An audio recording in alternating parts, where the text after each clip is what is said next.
자, 그리고 이 잠언은요. 잠언은 이 잠언을 기록한 기록자, 또 편집자가 누구냐에 따라서 구분해 볼 수 있습니다. 잠언은 크게 이 편집자, 기록자에 의해서 한 네 토막으로 잠언을 나누어 볼 수 있습니다. 첫 번째 토막이 어디냐? 1장에서부터 9장까지예요.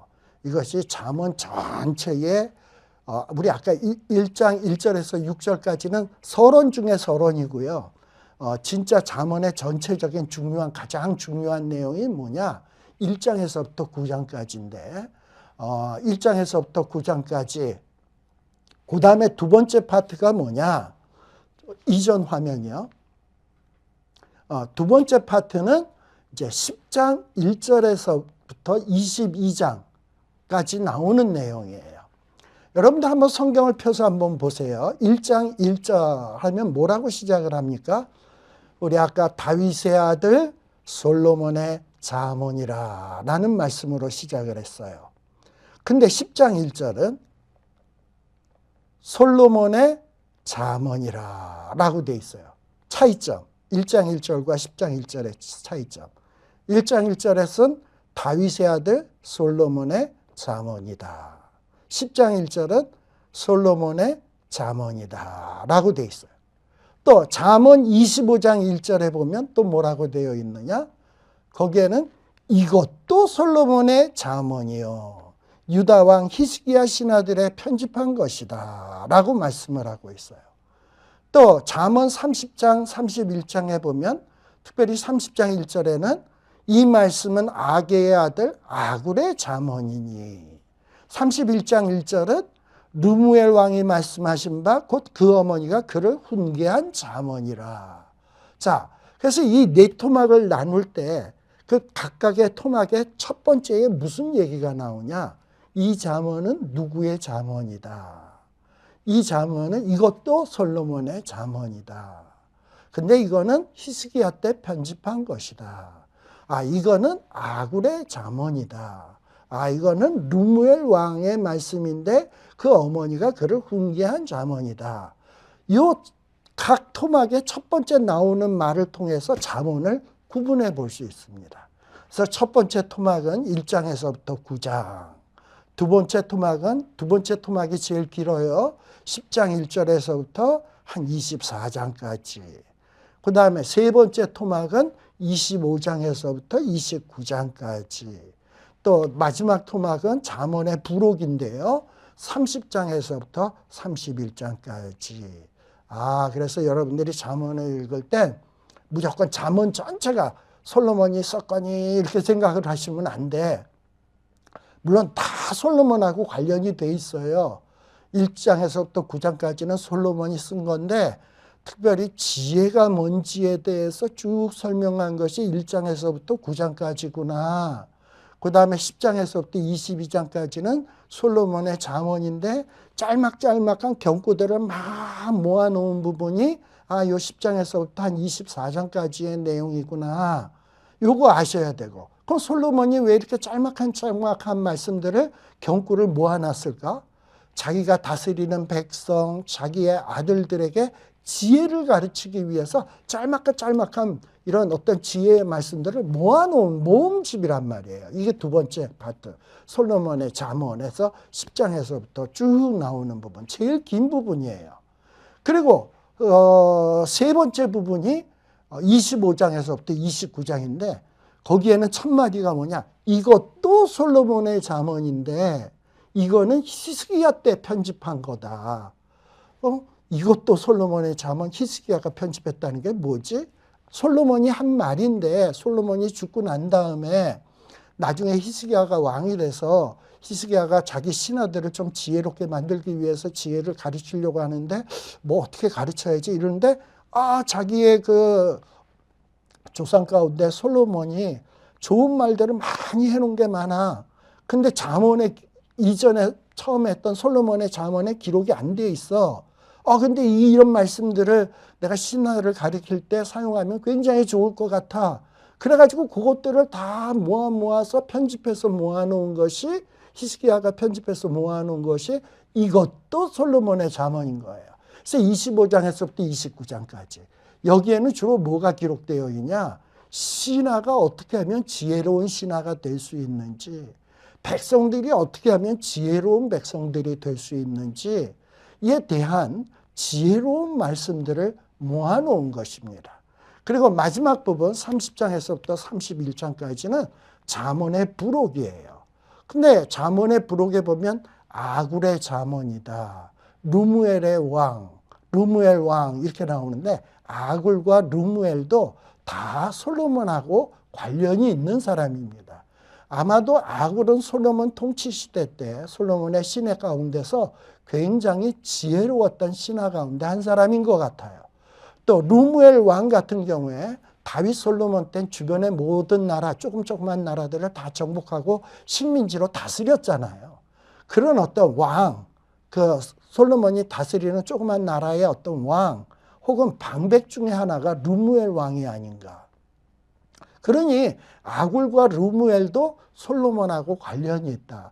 그런 면에서 이 잠언의 네 토막, 첫 번째는 솔로몬이 쓴 거, 또 솔로몬이 모아놓은 거 두 번째 파트, 세 번째는 이것도 솔로몬의 잠언인데 히스기야가 모아놓은 거, 그 나머지는 솔로몬의 신하 또는 솔로몬이 다스리던 조그만 나라의 왕, 이런 걸 볼 때 다 솔로몬하고 관련되어 있는 잠언이다. 그래서 우리가 잠언하면 솔로몬의 잠언 이렇게 생각을 하는 거예요. 그렇지만 엄밀한 의미에서 잠언의 모든 말씀을 솔로몬이 썼냐? 그건 아니다라는 것을 여러분들이 기억을 하시고 읽으셔야 된다 이 말입니다. 자, 그러면 이제 세부적으로 들어가서 좀 살펴보도록 하겠습니다. 예, 조금 전까지 제가 잠언은 네 토막으로 나누어진다라는 거 말씀을 드렸어요. 이제부터는 그 잠언의 각각의 토막, 첫째 토막, 둘째 토막, 셋째 토막, 넷째 토막을 어떻게 이루어졌는가, 어떤 내용인가, 우리가 거기에서 뭘 배워야 되는가, 그리고 그것을 내가 어떻게 활용할 수 있는가 하는 거에 대해서 말씀을 드리려고 합니다. 자, 잠언의 첫 번째 토막에 해당되는 부분이 아까 잠언 1장에서부터 9장까지다 라고 제가 말씀을 드렸죠. 바로 이 부분이 지혜의 예찬에 해당되는 내용이에요. 자, 근데 1장에서부터 9장까지에 나오는 내용을 여러분들이 그 도표를 보시면 거기 보면 뭐 A, B, C, D 뭐 이런 거 쭉 나와 있죠. 자, 근데 제일 위에 보면 A, 지혜가 필요한 이유, A 다시 지혜의 결론. 그래서 지혜, 대칭이 돼요. 그 다음에 나오는 내용이 뭡니까? 여호와를 경외하는 것이 지식의 근본이다 라고 되어 있어요. 근데 B 다시에도 보면 여호와를 경외하는 것이 지식의 근본이다 라는 얘기가 또 나와요. 이로써 대칭이 돼요. 아, 잠언 1장에서부터 9장까지 아무렇게나 기록된 게 아니라 뭔가 이런 대칭 구조로 되어 있구나. 앞과 뒤, 앞과 제일 마지막, 또 그 다음 이런 식으로 대칭이 되는구나. 그 다음에 C에는 또 뭐냐? 말씀에 순종해야 된다. C-에는 말씀에 순종해야 된다. 또 D와 D-에는 지혜에 순종해야 된다. D-에도 지혜에 순종해야 된다. 뭐 이런 식으로 대칭 구조로 되어 있구나 라는 것을 우리가 알 수 있습니다. 자, 그러면 이 잠언 1장에서부터 9장까지가 이렇게 대칭 구조로 되어 있다라는 걸 대략적으로 여러분들이 머리에다 넣어 두시고요. 자, 잠언 이제 성경 1장을 펴놓으시고 한번 보시길 바랍니다. 잠언 1장에 보게 되면 1장 1절은 아까 다윗의 아들 솔로몬의 잠언이다. 저자가 누구인지에 대해서 설명을 했죠. 네. 자, 그런데 이 잠언은 분명하게 잠언의 저자가 누구인가에 대해서 밝히고 있어요. 다윗의 아들, 다윗의 아들 여러 아들들이 있습니다. 우리 제일 맏아들이었던 암논이라는 아들도 있고, 그 다음에 뭐 압살롬이라는 아들도 있고, 또 아도니아라고 하는 아들도 있고, 또 바세바가 낳은 아들들도 4명이나 있어요. 그 중에서 솔로몬은 제일 말째입니다. 그러니까 이 다윗의 아들들이 얼마나 많은지 몰라요. 근데 그 중에서 솔로몬은 딱 한 사람이잖아. 이렇게 잠언을 누가 썼냐? 다윗의 아들 솔로몬이 썼다라고 분명히 성경에는 얘기하고 있는데, 이상하게 이 자유주의 학자들은 이 잠언의 저자가 솔로몬이 아닌 것 같다라고 주장하는 사람들이 있어요. 우리가 열왕기상 1, 2장에 보게 되면 솔로몬이 처음에 결혼했을 때 애굽 여자와 결혼한 것을 알 수 있어요. 애굽 여자와 결혼을 하다 보니까 애굽하고 굉장히 교류 관계가 많았겠죠. 그러다 보니 거기에서 착안을 딱 해가지고 자유주의자들이 뭐냐, 야, 이 솔로몬은 애굽의 사위 아니냐, 바로의 사위 아니냐, 그 와이프가 애굽 여자 아니냐, 그러니까 애굽하고 굉장히 많이 결탁되어 있는 자다. 근데 그가 애굽하고 결탁해서 애굽의 여러 문명이 발달한 지혜문들이 있는데 그런 거를 공부를 했고 거기에서 그냥 표절에다가 잠언을 기록한 거다. 그러니까 잠언에 나오는 이 잠언은 애굽의 영향을 받은 거다. 실제 저자가 솔로몬이 아닐 수 있다. 솔로몬은 단지 표절한 것뿐이다. 뭐 이런 식으로 이야기를 하는 사람이 있어요. 근데 과연 그렇습니까? 성경은 솔로몬의 잠언이라고 얘기해요. 솔로몬만큼 잠언을 저술하고 지혜에 대해서 논할 만한 사람은 세상에 없습니다. 여러분, 뭘 연구할 때 필요한 것이 몇 가지 요소가 있어요. 뭘 연구해서 좋은 결과를 내려면 첫째 뭐가 있어야 되냐? 첫째는 지혜가 있어야 돼. 그리고 뭘 연구를 하려면 어떤 힘도 좀 있어야 돼. 권력도. 그리고 또 연구를 하려면 돈도 있어야 돼. 근데 솔로몬은 지혜, 권력, 돈, 이 모든 것을 다 가진 자야. 우리가 뭘 연구를 하려면 솔로몬보다 돈이 많아요? 그리고 뭐 솔로몬만큼 권력이 있어요? 못하잖아. 또 솔로몬 뭘 연구를 하는데 솔로몬만큼 지혜로워요? 못하잖아요. 그보다. 그러니 우리는 솔로몬보다 더 좋은 것을 연구할 수 있는 사람이 아니야. 근데 솔로몬은 정말 지혜로운 사람이고 권력도 있고 돈도 있는 사람이에요. 근데 잠언 1장 1절에 잠언의 저자가 누구다? 다윗의 아들 이스라엘 왕 솔로몬의 잠언이다 라고 선언을 해주고 있어. 저 전도서 12장 9절에서 10절에도 보게 되면 전도자가, 여기서 전도자는 솔로몬입니다. 전도자가 지혜로움으로 여전히 백성에게 지식을 가르쳤고 또 묵상하여 공부하여 잠언을 많이 지었으며 또 전도자가 힘써 아름다운 말을 구하였으니 라고 얘기를 해요. 자, 솔로몬이 백성에게 지식을 가르쳤다. 또 가르치려면 강의안이 있어야 되잖아. 그래서 묵상하고 공부해서 잠언을 많이 지었다. 그러니까 잠언은 솔로몬이 저자지. 또 이 솔로몬은 힘써 아름다운 말을 많이 구하였다. 그리고 솔로몬이 기록한 것은 뭐하다? 정직하다. 정직하여 진리의 말씀이다. 표절 아니다. 라는 거예요. 또 열왕기상 4장 29절에서 34절에도 뭐라고 돼 있냐? 하나님께서 솔로몬에게 지혜와 총명을 심히 많이 주시고, 자, 하나님이 솔로몬에게 지혜를 심히 많이 주셨대. 그게 당연히 지혜에 대해서 논할 수 있는 사람은 솔로몬이죠. 또 솔로몬에게 하나님은 어떤 마음도 주셨냐? 넓은 마음도 주셨대. 넓은 마음. 자, 이 넓은 마음이라는 게 뭡니까? 좁은 마음과 넓은 마음의 차이점. 좁은 마음의 소유자는 남의 얘기 죽어라 하고 안 들어. 근데 넓은 마음을 가진 사람은 아무리 별 볼 일 없는 사람이 하는 얘기를 할지라도 그것을 귀담아 듣는 사람이에요. 우리 타산지석이라는 말 있죠? 깨어진 돌에서도 뭔가 얻을 수 있는 게 있어요. 바로 솔로몬은 넓은 마음을 가졌어요. 참 지혜로운 거죠. 또 뿐만 아니라 솔로몬의 지혜가 어떻다? 동양의 모든 사람의 지혜와 애굽의 모든 지혜보다도 뛰어나다. 이런 자가 안 쓰면 누가 썼겠습니까? 그러나 이 잠언의 최종적인 편집 완성은 솔로몬이 다 한 건 아니에요. 우리 아까 잠언 25장 1절에 보면 이것 또 솔로몬의 잠언이라. 근데 이것은 히스기야 때 편집한 것이다 라고 되어 있었죠. 잠언의 완성, 편집의 완성은 아마도 솔로몬 때 되어진 것이 아니겠는가라고 생각을 하게 됩니다. 자, 그 다음에 잠언의 목적이에요. 잠언을 주신 목적은 무엇인가?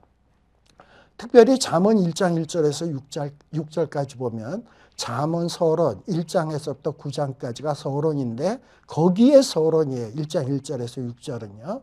근데 그곳을 읽다 보면 1장 1절에서 6절까지를 보다 보면 잠언의 기록 목적이 기록되어 있습니다. 특별히 잠언을 기록한 목적이 뭐냐? 한 9개의 조목으로 요약할 수 있는데요. 이 잠언을 기록한 목적은 지혜롭게 만들기 위해서, 의롭게 만들기 위해서, 공명하게 하기 위해서, 정직하게 하기 위해서, 슬기롭게 하기 위해서, 젊은 자에게 지식과 근신을, 그리고 지혜 있는 자에게는 학식과 명철한 자에게는 모략을 주기 위해서이다 라는 거예요. 이렇게 잠언을 기록한 목적이 있습니다. 잠언을 읽다 보면 지혜로워져요. 의로워져요. 공평해져요. 정직해져요. 어리석은 자가 읽으면 슬기로워져요. 젊은 자가 읽으면 지식이 생기고 근신함이 생겨요. 지혜 있는 자는 학식이 더해요. 명철한 자는 모략을 얻습니다. 자, 근데 여기서 잘 보면 그러면 잠언은 어리석은 자에게만 필요하냐? 젊은 자에게만 필요하냐? 아니에요. 우리 1장 5절에 보면 지혜 있는 자에게도 필요해. 지혜 있는 자도 잠언을 읽으면 학식이 더하고요. 또 1장 5절에 보면 명철한 자도 잠언을 읽으면 더욱더 모략을 얻게 된다라는 거예요. 그러니까 이 잠언은 어리석은 사람, 젊은 사람에게만 필요한 것이 아니라 어리석은 자나 지혜로운 자나 뭐 평범한 사람이나 젊은 자나 아주 그냥 인생의 경험을 많이 한 명철한 자나 다 필요하다는 거야. 이런 사람들에게 다 유익을 가져다 준다는 거예요. 그래서 이 잠언은 어린애도 읽을 수 있고 젊은 애도 읽을 수 있고 아주 학식이 많고 명철하고 지혜로운 사람도 읽을 수가 있어요. 그리고 그것을 읽고서 뭔가를 얻을 수 있는 책이 뭐냐? 이 잠언이에요. 그래서 여러분들 집에 있는 어르신들이 어린 자녀를 펴놓고 이 잠언을 가르치면 아주 좋은 효과를 볼 수가 있습니다. 그런데 이 잠언을 무시하고 잠언에 나오는 말씀을 무시하고 어리석고 음녀를 따르게 되면 어떻게 되는가? 우리 그 다음 PPT에 나오는 내용을 보게 되면 잠언 9장 12절서부터 나오는데요. 뭐라고 되어 있냐? 내가 만일에 이렇게 잠언의 말씀을 따르지 않냐고 지혜자의 말씀을 따르지 않냐고 음녀의 말을 따르게 되면 어떻게 되느냐? 9장 12절 끝에 보게 되면 음녀의 말을 따르게 되면 해를 당하게 된다. 그리고 또 9장 18절에 보게 되면 그러니까 잠언을 따르지 아니하고 어리석은 자, 이 음녀의 말을 따라가다 보면 죽은 자가 있는 곳에 있게 된다. 음부 깊은 곳에 있게 된다라는 거예요. 즉 무슨 얘기입니까? 잠언의 말씀을 순종하지 아니하고 음녀의 말을 따라다니다 보면 해를 당한다. 죽는다. 음부에 이르게 된다라는 거예요. 얼마나 무서운 내용인지 모릅니다. 자, 그래서 우리는 이 잠언을 진짜 사랑해야 돼요. 근데 이 잠언의 가장 핵심적인 내용이 어디냐?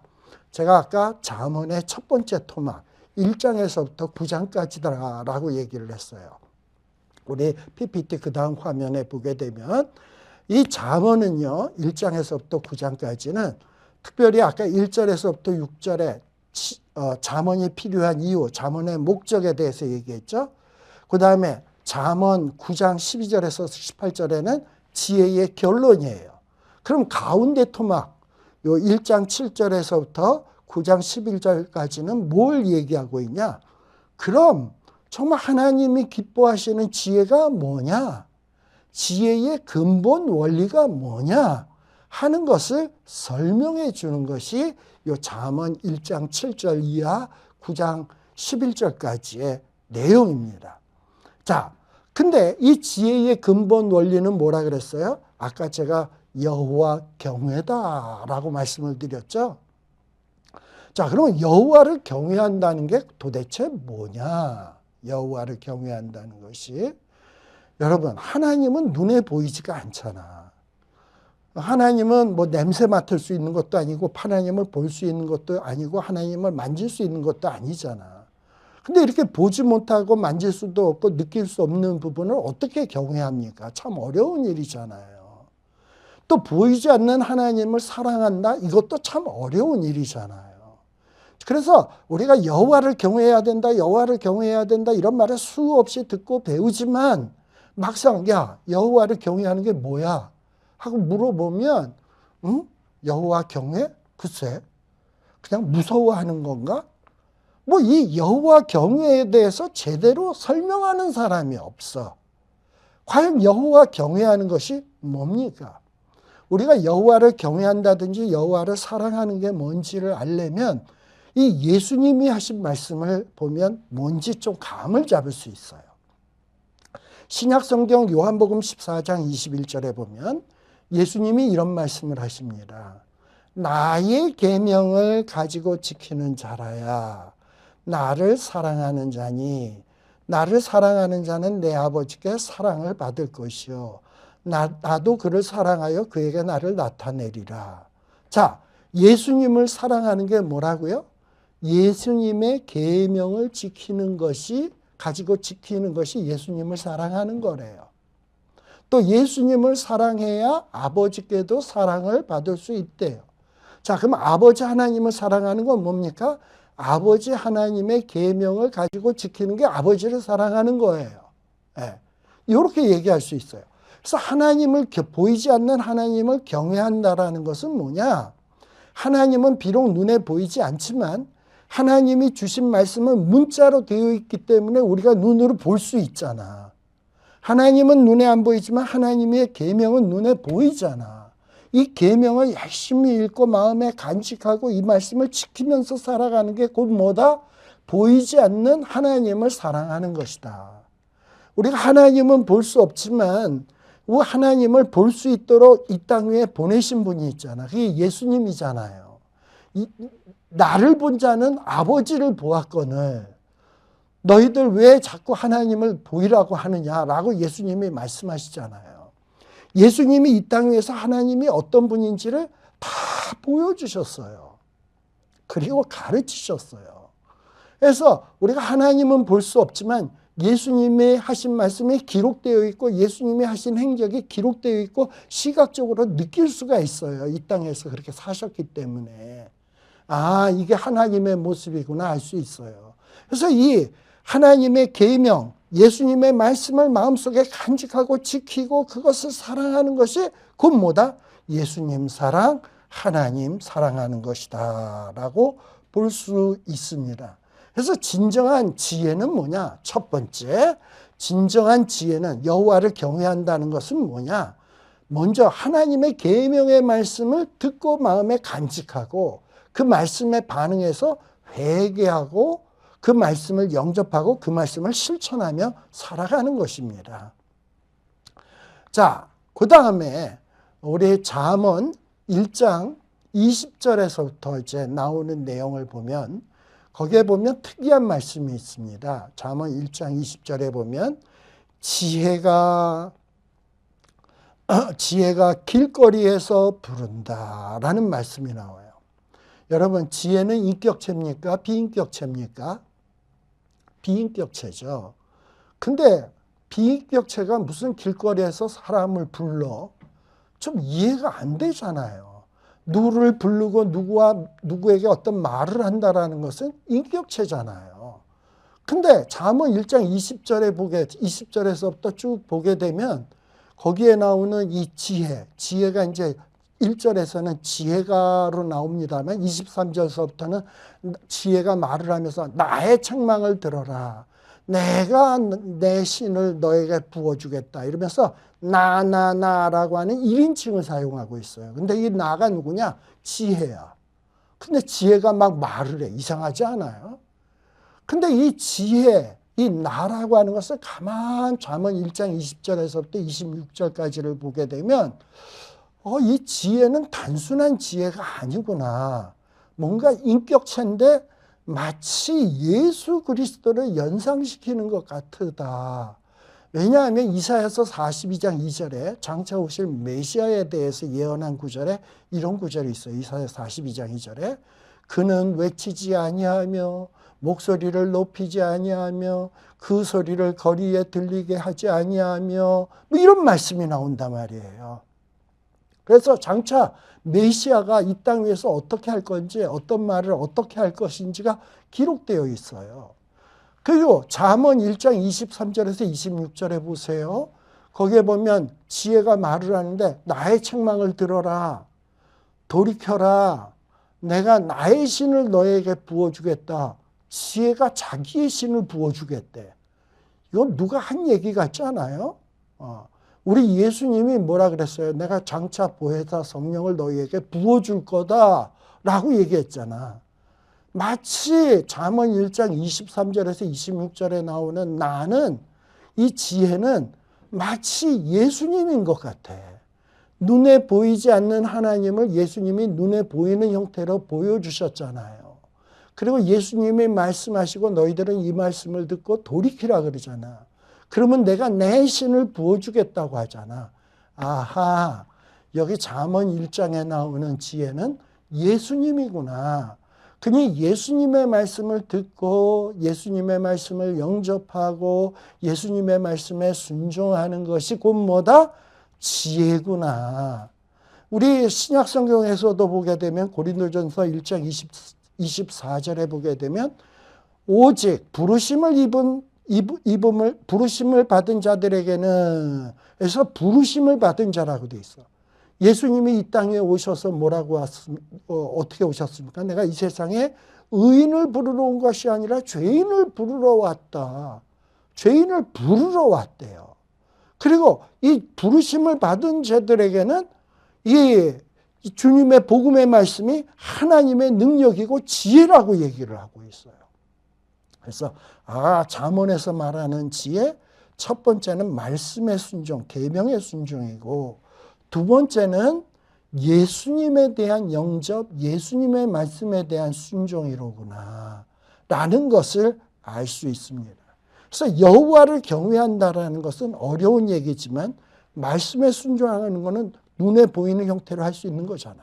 또 예수님의 말씀도 기록되어 있으니까 그 말씀을 영접하고 받아들이는 거 할 수 있잖아. 이게 여호와를 경외하는 거라니까. 그래서 이 여호와를 경외한다라는 것이 뭔가 하는 것을 여러분들이 기억할 필요가 있습니다. 우리 잠언에 그 다음에 보면 잠언 그래서 이 8장 제가 1장에 나오는 이 지혜를 그리스도라고 얘기하니까 여러분들이 갑자기 웬 그리스도 잠언 얘기하다가 하고 여러분들이 의아하게 생각할 수 있어요. 근데 8장 22절에서 32절을 여러분들이 한번 보세요. 8장 22절에 32절에 보면 뭐라고 나오냐? 여호와께서 그 조화의 시작 태초에 일하시기 전에 나를 가지셨다. 만세 전부터 상고부터 땅이 생기기 전부터 내가 세움을 입었다. 이거 뭐 어디서 많이 본 것 같지 않아요? 요한복음 1장 1절 태초에 말씀이 계시니라. 그 말씀이 하나님과 함께 하셨다. 뭔가 연관되는 것 같지 않아요? 요한복음 1장 1절에 태초에 계셨던 말씀이 누굽니까? 예수님이에요. 근데 잠언 8장 22절에서 26절에도 보면 태초에 일하시기 전에 하나님이 나를 가지셨다. 나는 만세 전부터 상고부터 땅이 생기기 전부터 내가 세움을 입었다. 이러고 얘기를 한단 말이죠. 그리고선 자기가 창조할 때 동참했음을 이야기하고 있단 말이죠. 지혜가. 그러면 이 지혜가 누구란 말입니까? 바로 예수님을 가리키는 말이다. 그래서 여호와를 경외한다라는 건 하나님의 계명의 순종, 예수 그리스도 영접이에요. 자, 그런데 그 다음에 보게 되면 이 잠언 9장 1절에서부터 6절에도 보게 되면 또 뭐라고 얘기를 하느냐? 거기에서도 잠언 특별히 9장 4절에서부터 6절인데 무릇 어리석은 자는 이리로 돌이켜라. 지혜 없는 자에게 이르기를 너는 와서 내 식물을 먹으면 내 혼합한 포도주를 마시며 어리석음을 버리고 생명을 얻으라. 명철의 길을 행하라 하느니라. 여러분 이 구절을 사복음서에다 갖다 놓으면 하나도 안 이상하겠죠? 마치 사복음서에 나오는 얘기 같죠? 네. 우리 예수님께서도 뭐라고 얘기했습니까? 이사야서 55장 1절에 보면 장차 오셔서 메시아가 할 일을 기록해 놓은 데 보면 너희 목마른 자들아 물로 나오라. 돈 없는 자도 오라. 너희는 와서 사 먹되 돈 없이 값없이 와서 포도주와 젖을 사라. 또 요한복음에 보면 예수님이 가라사대 내가 생명의 떡이다. 내게 오는 자는 결코 줄이지 아니할 터이요 나를 믿는 자는 영원히 목마르지 아니하리라. 그리고 요한복음 10장 10절 내가 온 것은 양으로 생명을 얻게 하고 더욱더 풍성히 얻게 하려는 것이라. 이 잠언의 이 9장에 나오는 내용하고 다 연관되지 않습니까? 이와 같이 여호와를 경외하는 것은 바로 그리스도를 영접하고 그리스도의 말씀에 순종하는 거예요. 그리스도는 보이지 않는 하나님을 보여주신 분이에요. 자, 그리고 이제 하나님의 계명을 순종하는 거라 그랬는데 그러면 하나님의 계명이 뭐냐? 부모가 아들에게 여러분들 이 부모는요 자식들을 키울 때 자식들에게 진정한 지혜, 지식을 가르쳐야 돼. 진정한 지혜와 지식을 가르쳐야 돼. 자, 아까 진정한 지혜와 지식이 누구라고요? 그리스도.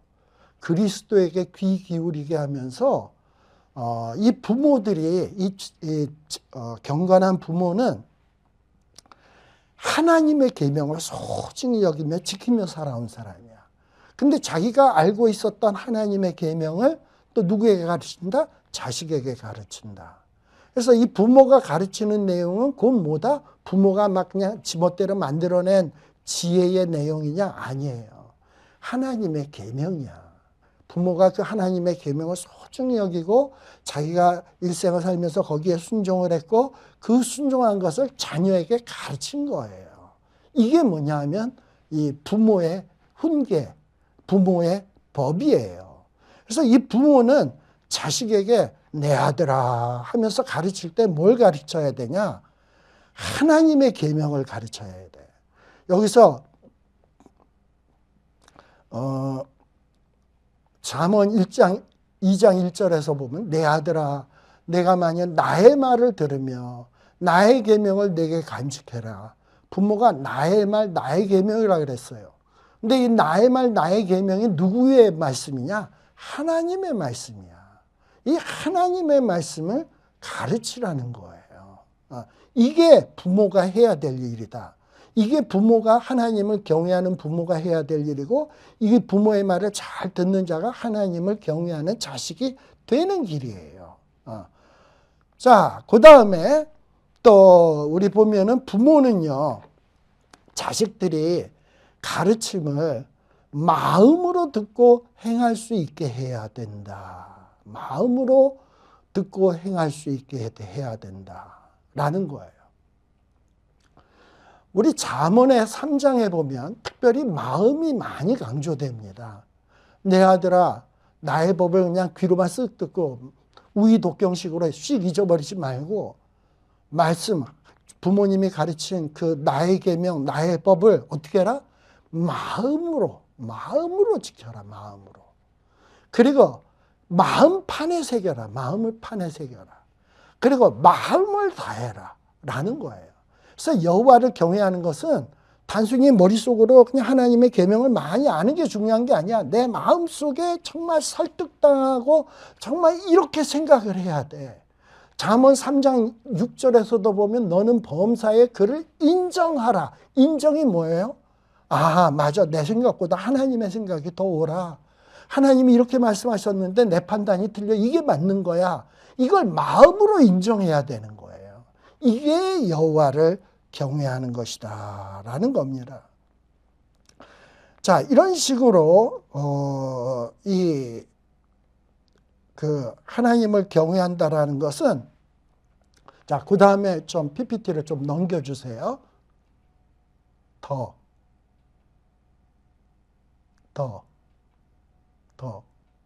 예, 거기. 자, 그래서 1장에서부터 9장까지 나오는 내용을 잘 한번 보세요. 자, 지혜가 뭐라고요? 다시 여호와 경외하는 거예요. 이게 지혜의 근본이에요. 자, 그러면 여호와를 경외한다는 게 어렵다고 얘기했죠? 여호와 경외하는 거 참 어려워요. 근데 어렵다고 해서 못하는 것은 아니야. 그럼 여호와를 경외하는 것이 뭐다? 내 계명을 가지고 지키는 자, 즉 하나님의 말씀, 하나님의 계명을 가지고 그것을 순종하는 게 뭐다? 하나님을 경외하는 것이다. 다시. 이해되시죠? 또 하나님을 경외한다라는 것은 뭐냐? 하나님은 보이지 않지만 보이지 않는 하나님을 이 세상의 사람들에게 보여주신 분이 계시죠? 그분이 누구냐? 지혜, 그리스도예요. 그래서 예수님은 이 땅에 오셔서 율법을 풀어서 잘 우리에게 설명해 주시고 가르쳐 주시고 또 율법의 참뜻이 무엇인지를 가르치기 위해서 몸소 예수님이 하나님의 말씀을 실천하며 순종하면서 사셨죠. 그래서 이 예수님의 말씀을 듣고 배우고 그 말씀을 잘 간직해야 돼. 그리고 예수님을 흉내내서 따라 살아야 돼. 그게 뭐냐? 여호와를 경외하는 거예요. 자, 그러면 말씀의 순종, 지혜에 순종하는 것인데, 자, 그러면 어떻게 순종할 것인가? 순종이 뭐냐? 첫째, 2장에 보게 되면 말씀에 귀를 기울여야 돼. 그리고 말씀을 구하고 찾아야 돼. 여러분들이 잠언을 읽으면서 정말 이 뜻이 뭘까? 하나님을 경외하는 게 뭘까? 귀를 기울이고 구하고 막 찾아야 돼. 그리고 찾았으면 그것으로 끝나면 되냐? 마음판에 새겨야 돼. 마음판에 새겨. 그리고 인정해야 돼, 그거를. 그리고 그 다음에 4, 5장에 보면 무슨 내용이 나오냐? 음녀는요, 자꾸 우리에게 와서 속여요. 야, 그렇게 산다고 지혜로운 거 아니야. 내 말 들어, 내 말 들어. 이럴 때 이 음녀는 어떻게 해야 되냐? 피하는 게 상책이에요. 이게 하나님을 경외하는 방법이에요. 그리고 이 하나님을 경외하는 그 방법에 대해서 6, 7장에 보면 계명을 잘 지키고 순종할 수 있는 방법을 가르치는데요. 우리 모세 오경, 특별히 십계명에서는 도둑질하지 말라, 살인하지 말라, 하지 말라, 해라 라고 가르칩니다만 잠언에서는 어떤 식으로 가르치냐? 도둑질하지 않으려면 어떻게 해야 되냐? 개미에게 가서 배워라. 개미는 여름 열심히 일한다. 그래서 자기의 먹을 것을 간직해 놓는다. 그래서 충분히 창고에다가 자기 먹을 것을 간직해 놓으면 그렇게 자기 창고에다 충분히 갖추어 놓은 사람은 도둑질할 필요가 있습니까? 없습니까? 없죠. 그러니까 잠언에서는 도둑질하지 말라 가르치는 게 아니라 도둑질을 하지 않기 위해서는 뭐냐? 근면하게 살아서 정직하게 재물을 쌓아 놓으라는 거예요. 그러면 도둑질은 당연히 안 한다는 거예요. 그래서 어떻게 하면 하나님의 계명을 잘 순종할 수 있는지 방법을 가르치는 것이 이것이 잠언입니다. 그래서 각각의 십계명에 나오는 내용들을 어떻게 잘 지킬 수 있는지 제가 그 교재에다가 좀 써놨거든요. 그래서 여러분들이 그 교재를 보시면서 좀 잘 활용해 주셨으면 좋겠고요. 그 다음 PPT를 보시게 되면 이제 잠언에서 제일 어려운 부분인데요. 10장에서부터 24장까지 제일 길어요. 근데 이 부분은 아주 독립적으로 딱딱딱딱딱딱 끊어지는 문장으로 나와 있어. 그럼 이거 어떻게 이해를 해야 돼? 방법이 뭐냐? 그 잠언서를 이 부분은 그냥 자꾸 반복해서 읽는 방법밖에 없어. 근데 읽다 보면 뭔가 각각의 격언들의 어떤 주제와 내용들이 있는 것을 보게 될 거예요. 잠언은 쭉 10장에서부터 한 24장까지를 보면 경구들이 있습니다만 카테고리를 만들면 한 4가지 도덕적 4대 의무라고 얘기할 수 있는데 4가지 카테고리로 나누어 볼 수 있습니다. PPT 하나 넘겨주세요. 첫 번째는 여호와께 대해서는 어떻게 해야 될 것인가? 여호와를 경외해야 된다, 인정해야 된다, 의지해야 된다, 죄를 고백해야 된다. 이러면서 잠언의 구절들을 제가 옆에 쭉 써놨잖아. 그 다음에 뭐 여호와께 대한 것만 있냐? 잠언의 경구들에 보면 이웃과의 관계. 이웃과의 관계는 어떻게 해야 되는가? 이웃에게 속이지 말아라. 동정을 베풀어라. 가급적 화평해라. 진실해야 된다. 친구가 되어줘라. 이웃과의 관계. 또 그 다음에 PPT에 보면 가정에 대한 것도 있어요. 부모는 자식에게 의로운 조상이 되어야 된다. 자녀에게 신앙과 윤리적 교육을 시켜야 된다. 또 자녀는 부모에게 어떤 의무가 있는가. 뭐 이런 것들을 또 그 카테고리로 정해볼 수 있어요. 또 그뿐만 아니라 마지막으로 네 번째 보면 자아에 대한 의무도 있습니다. 자기 자신에 대해서. 자기 자신이 이 세상을 살아갈 때 어떻게 살아가야 된다? 좌로나 우로나 치우쳐서는 안 되고 언어에 있어서 경건하게 살아야 되고 감정도 온유해야 되고 순결해야 되고 겸손해야 되고 권면해야 되고 뭐 이런 여러 가지가 얘기가 있어요. 이렇게 잠언 10장에서부터 24장에 나오는 내용을 쭉 읽으면서 여러분들이 나름대로의 카테고리를 만들어서 잠언의 그 경구들을 거기에다가 이렇게 자꾸 포함을 시켜. 그리고 그 구절들을 가지고 자녀들하고 야, 너 이 구절을 어떻게 생각하니? 이게 무슨 의미라고 생각하니? 이 말을 잘 우리 삶에 적용하려면 뭘 어떻게 해야 될까? 하고 자녀와 자꾸 디스커션을 하고 쉐어링을 하고 하다 보면 이 말씀들이 마음에 쌓여요. 그리고 내가 예측 못한 상황이 딱 발생했을 때 이 말씀이 성령님이 쑥 생각나게 하셔. 그래서 나로 하여금 옳은 선택을 하게 하셔. 그리고 바른 길을 가게 하신다니까.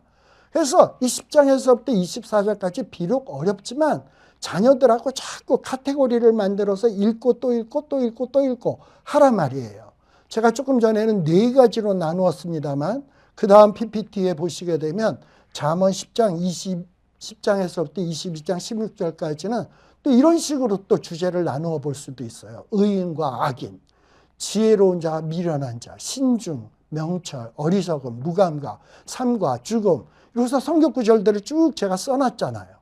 이렇게 해서 쭉 분류를 해놓다 보면 여러분들이 어디에서 이제 성경 공부할 때 근면에 대해서 좀 쉐어링을 해야 되겠다. 가난과 부에 대해서 좀 얘기를 해야 되겠다. 분노와 다툼에 대해서 얘기해야 되겠다 했을 때 이 모아놓은 성경 구절들이 좋은 자료가 됩니다. 그래서 여러분들이 이 부분을 이렇게 활용하시면 좋겠다라는 겁니다. 그리고 이제 이게 10장에서부터 22장이고 그 다음에 25장에서부터는요. PPT 쭉쭉쭉쭉 넘어가서 더 넘어가요.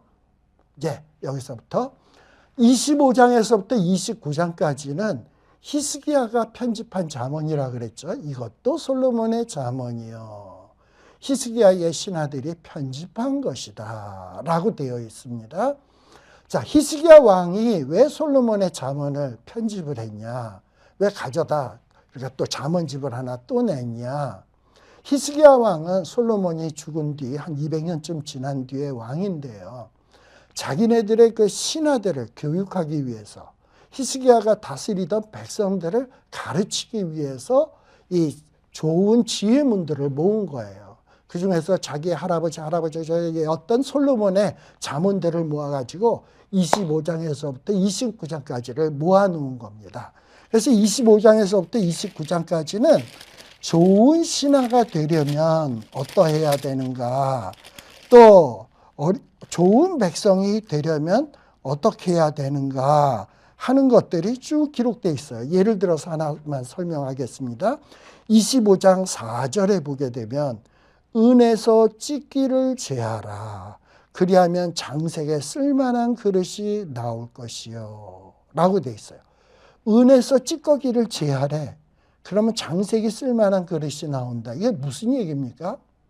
왕의 충성스러운 신하가 되려면 뭐 비리나 흠잡을 만한 것이 있으면 돼, 안 돼?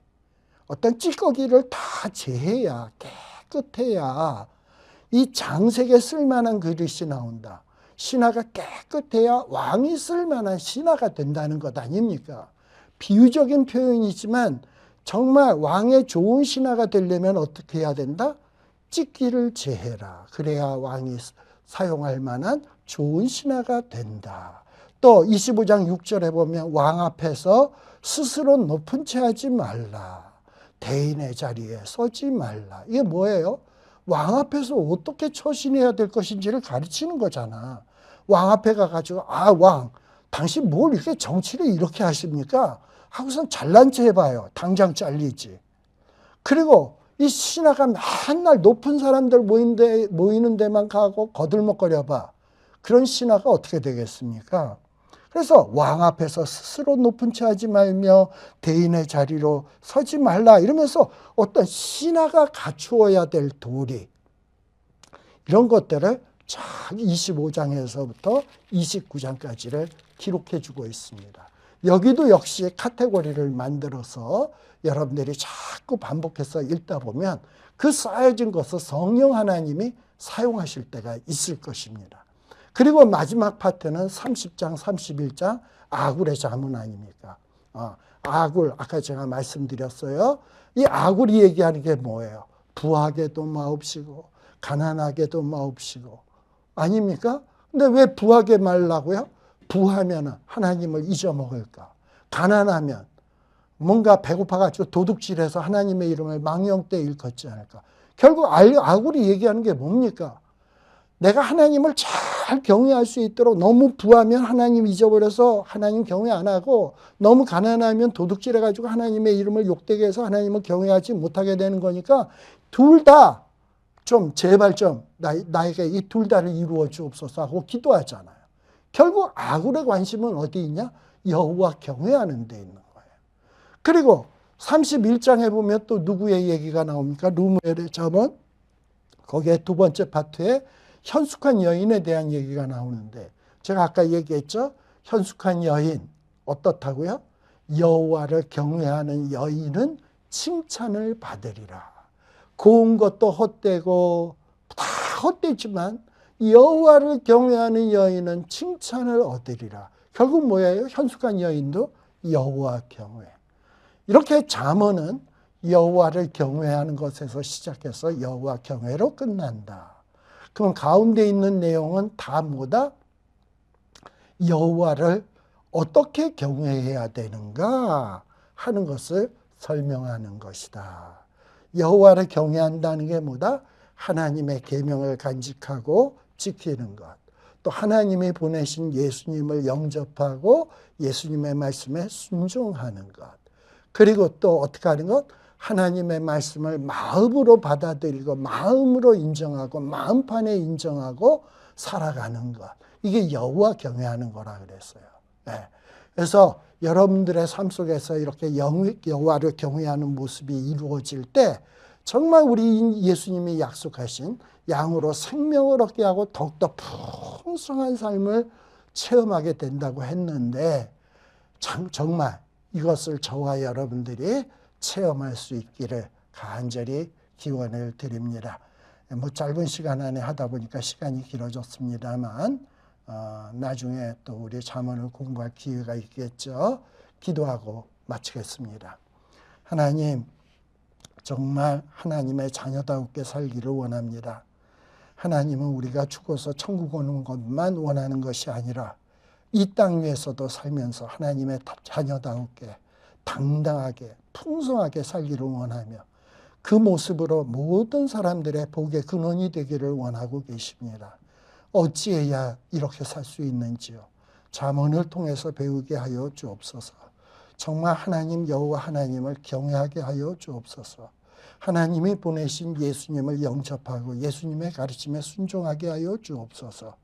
귀로만 머릿속에 지식으로만 끝나지 말게 하여 주시고 마음으로 인정하게 하여 주시고 마음으로 받아들이고 진심으로 순종하는 저희들이 되게 하여 주시옵소서.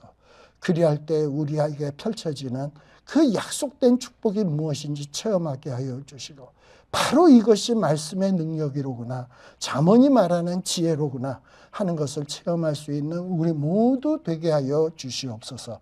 예수님 이름으로 기도드리옵나이다. 아멘. 마치겠습니다. 수고하셨습니다.